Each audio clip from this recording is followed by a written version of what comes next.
Years and years ago, people of the world were living their lives until Mr. Christopher Columbus lost his way and suddenly found a new continent. He quickly headed back home and told everyone about this new discovery. When he was done introducing, Columbus decided to pay another visit to the new continent, but this time around, instead of trading, they were accompanied by a peace flotilla.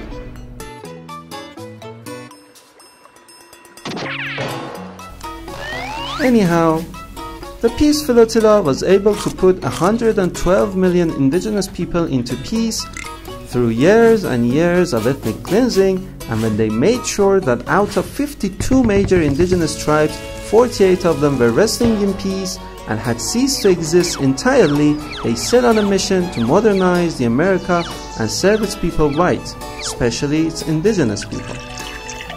They made so much of everything that eventually they ran out of raw material and had to pay more peaceful visits to other countries, of course only for the well-being of their people.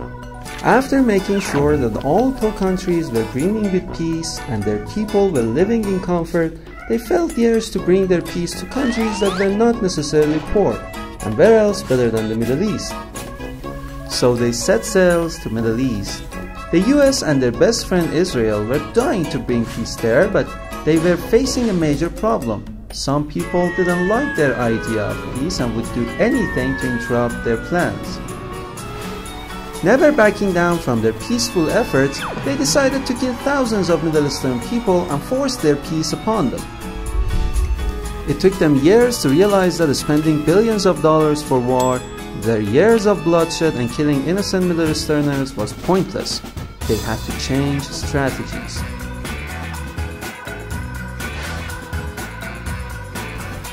Then the Americans went to their allegedly Muslim friend, the Saudi royal family, and together they planted the seeds of Takfirism. Those seeds grew into humongous bloodthirsty trees and started to widely spread among Muslims.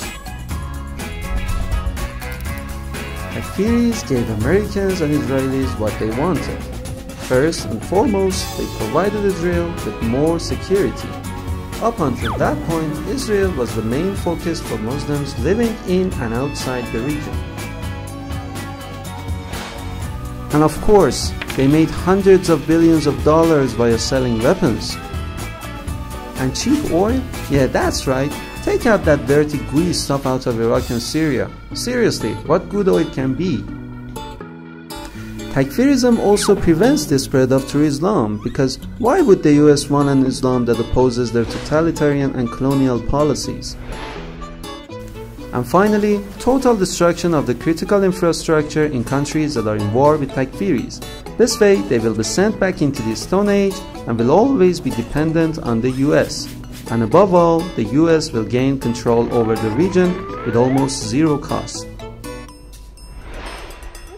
Long story short, the American and Israeli peacekeepers are now sitting in their chairs, sipping at their coffees and cheering for their Takfiri soldiers as they put more and more innocent Middle Eastern people into peace.